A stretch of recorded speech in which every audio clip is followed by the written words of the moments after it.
Principles for Success, an ultra mini-series adventure in 30 minutes and in 8 episodes. Episode 1, The Call to Adventure. Before we begin, let me just establish the fact that I don't know much relative to what I need to know. Whatever success I've had in life has more to do with my knowing how to deal with my not knowing than anything I know. That I should be telling other people what to do sounds kind of presumptuous to me, but I'm going to do it because I believe that the principles that have made me successful could help others achieve their own goals. I'm now at a stage in my own life in which it is much more important to me to pass along what I've learned about how to be successful than to seek more success for myself. What you choose to do with these principles is up to you. You have to be an independent thinker because only you can develop your own principles based on your own values. This brings me to my first and most fundamental principle, which is that you need to think for yourself about what is true. So let's get started. Early on, I discovered I needed principles. Principles are smart ways for handling things that happen over and over again in similar situations. There are principles for everything, from skiing to parenting to cooking and so on.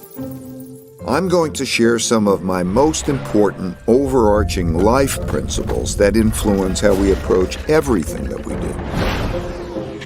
I didn't start out with principles. I acquired them over a lifetime of experiences, mostly from making mistakes and reflecting on them. My life principles are simple, but they're not complete.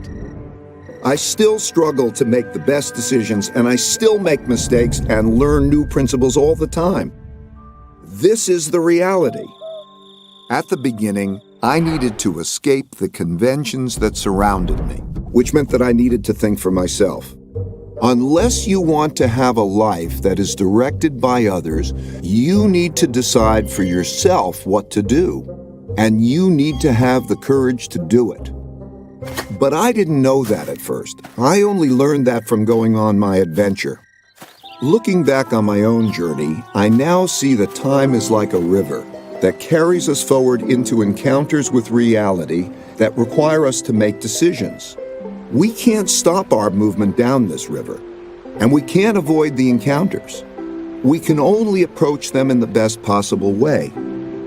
In your lifetime, you will face millions of decisions. The quality of your decisions will determine the quality of your life.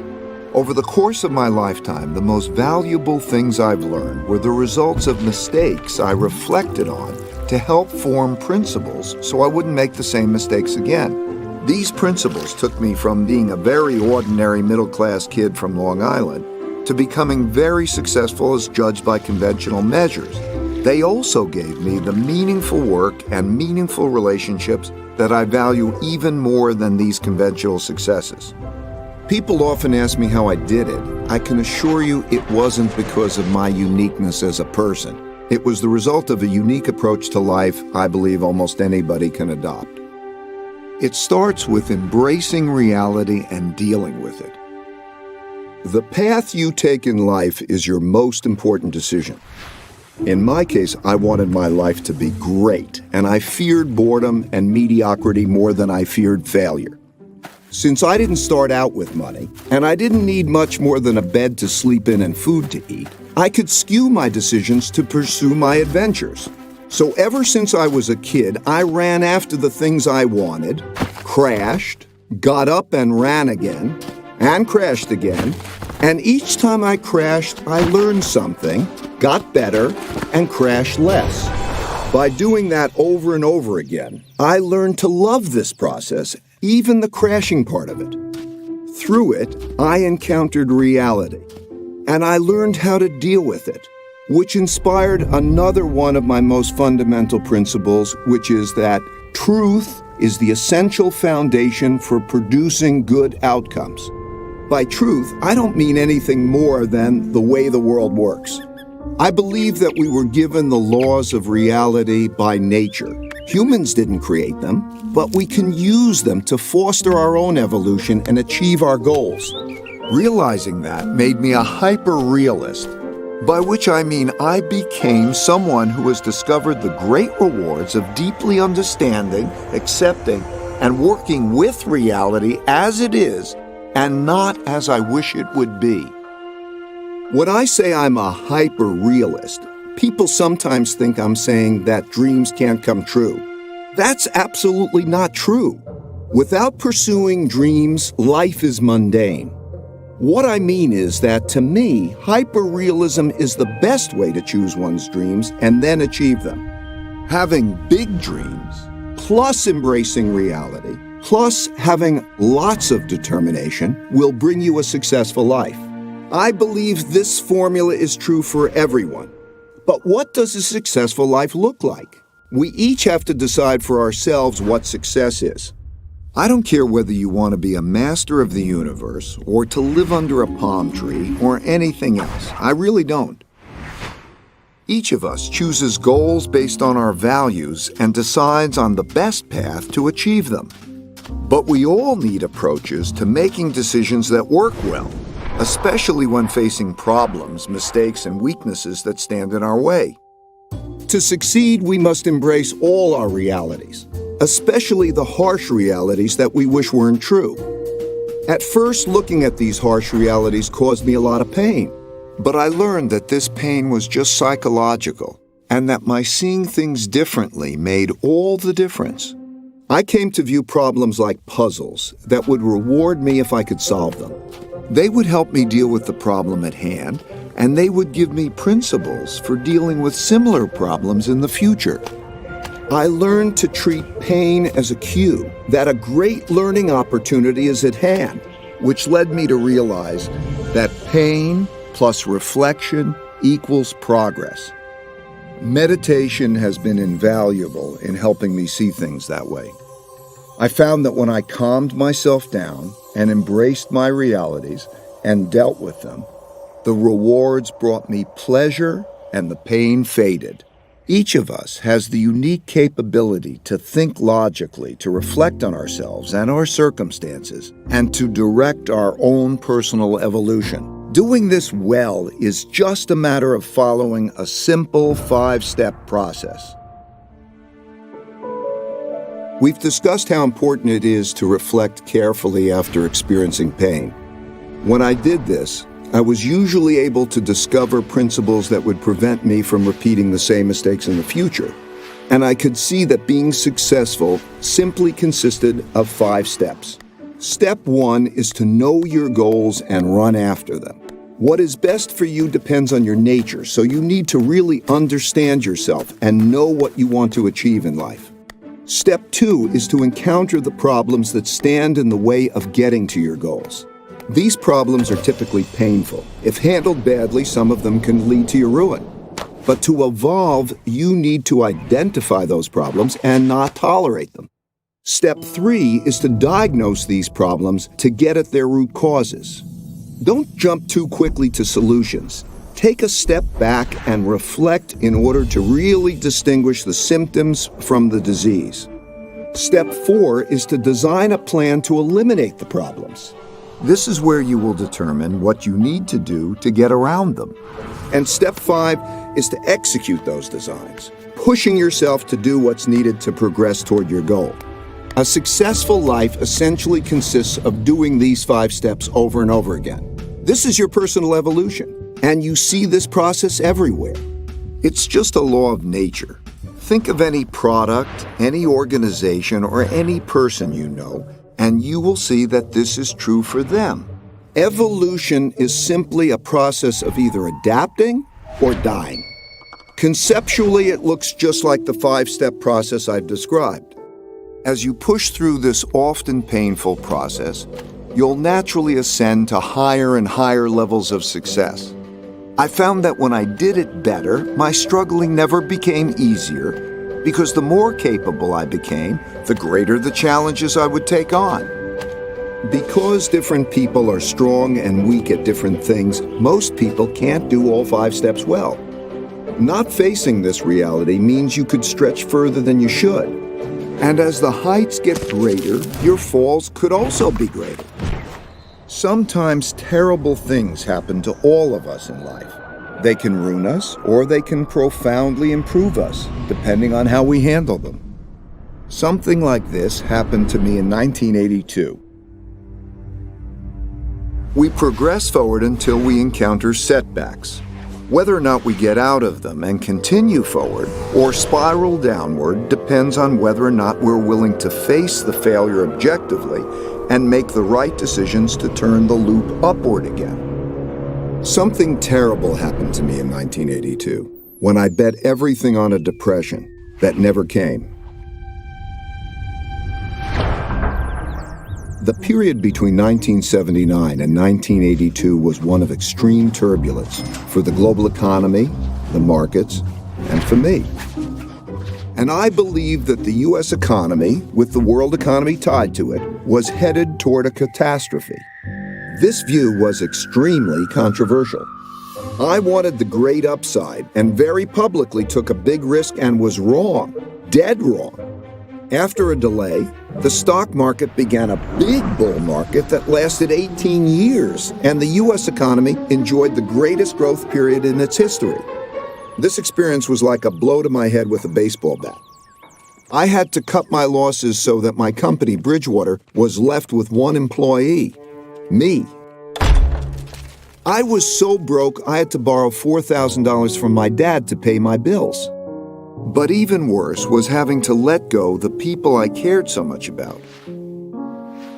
I wondered whether I should give up my dream of working for myself and play it safe by working for someone else in a job that would require me to put on a tie and commute every day. Though I knew that for me, taking less risk would mean having a less great life. Being so wrong, and especially being so publicly wrong, was painfully humbling. I am still shocked and embarrassed by how arrogant I was in being totally confident in a totally incorrect view. Though I'd been right much more than I'd been wrong, I had let one bad bet erase all my good ones. I thought very hard about the relationship between risk and reward and how to manage them.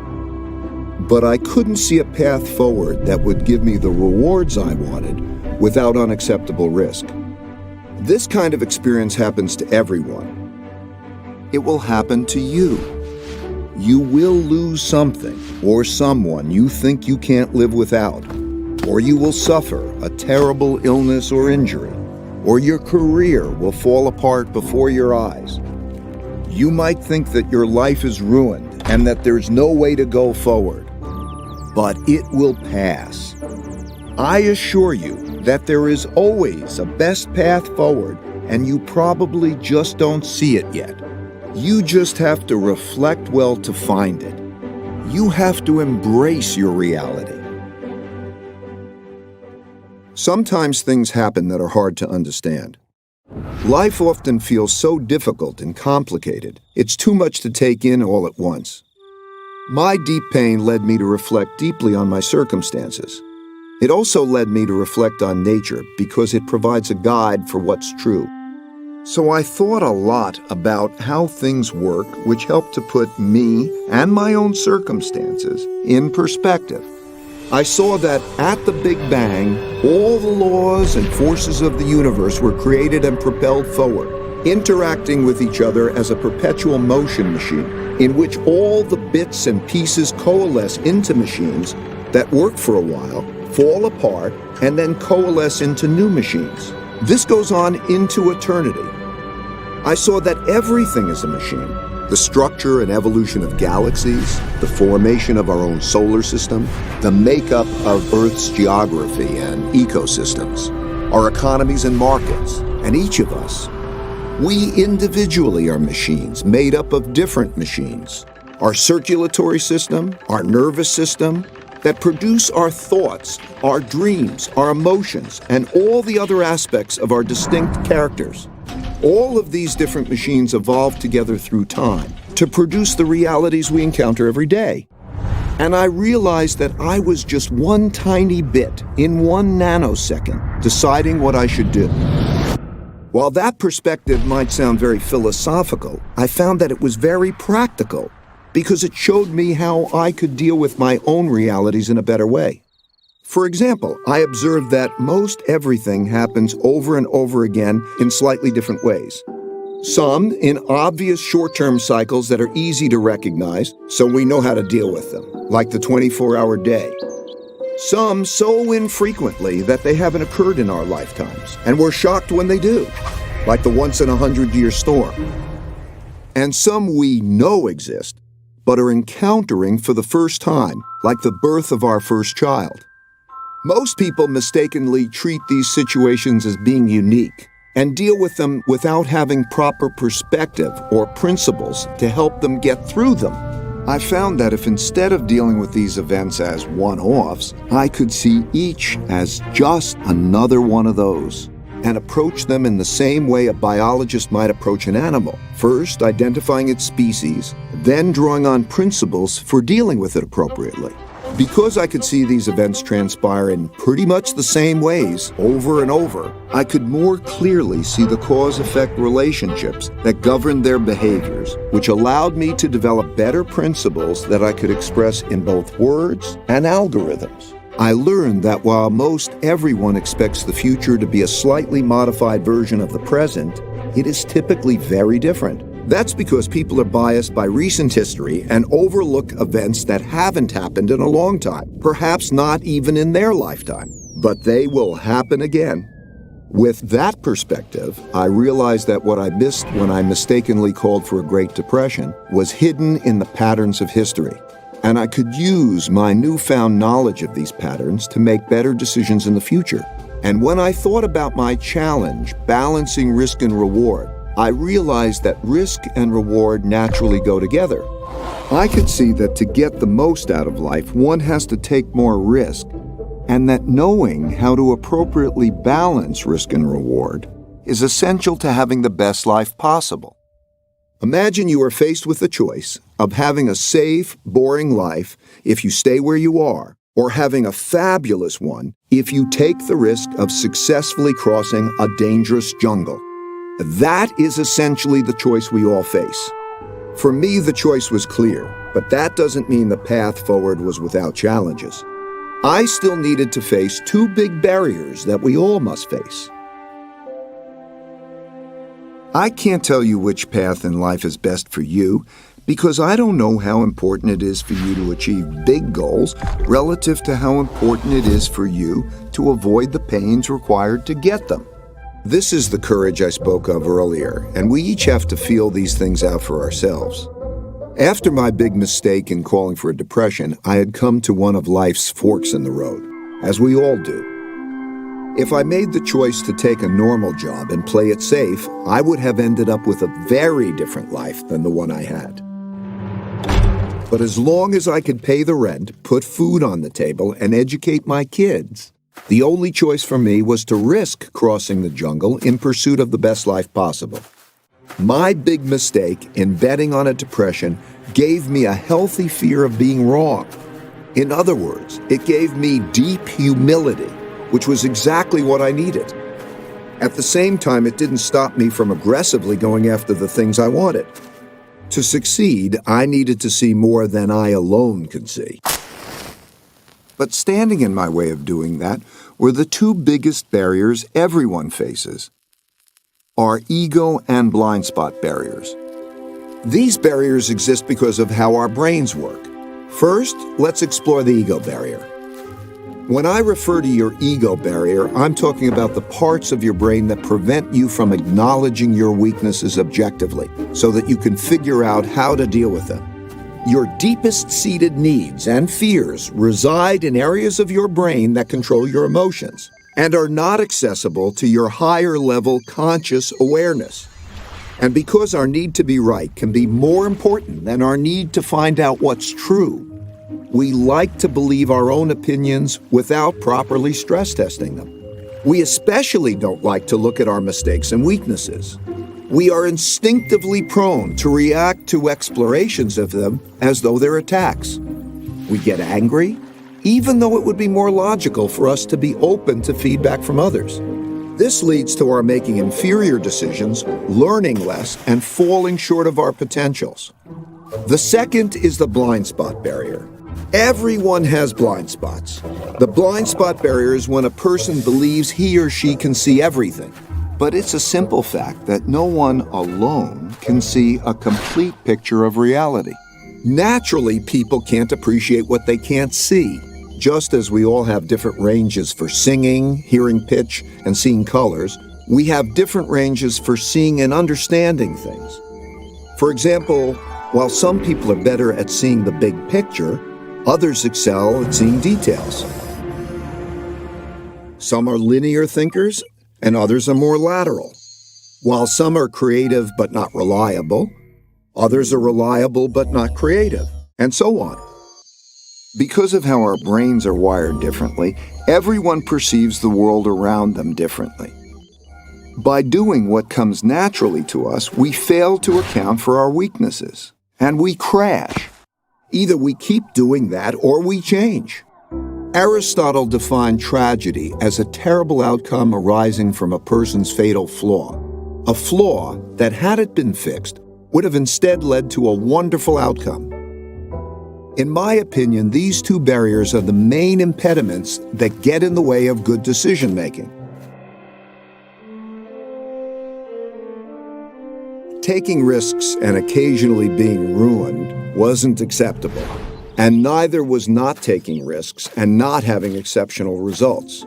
I needed an approach that would give me the exceptional upside without also giving me the exceptional downside. When I discovered it, it turned out to be my holy grail.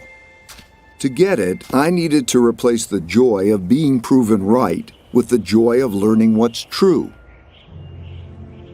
This need prompted me to seek out the most thoughtful people I could find who disagreed with me. I didn't care about their conclusions, I just wanted to see things through their eyes, and to have them see things through my eyes, so that together we could hash things out to discover what's true. In other words, what I wanted most from them was thoughtful disagreement. Going from seeing things through just my eyes to seeing things through the eyes of these thoughtful people was like going from seeing things in black and white to seeing them in color. The world lit up. That's when I realized that the best way to go through the jungle of life is with insightful people who see things differently from me. Think about the 5-step process I described earlier. As I said, because we are wired so differently, not everyone can do all the 5 steps well. But you don't have to do them all alone. You can get help from others who are good at what you're not, who are wired to perceive things you can't. All you need to do is let go of your attachment to having the right answers yourself and use your fear of being wrong to become open-minded to these other views. In this way, you could point out the risks and opportunities that you would individually miss. I found that taking this radically open-minded approach and believability weighting people's thinking significantly increased my probabilities of making the best decisions possible. This enabled me to ascend to greater heights and greater challenges.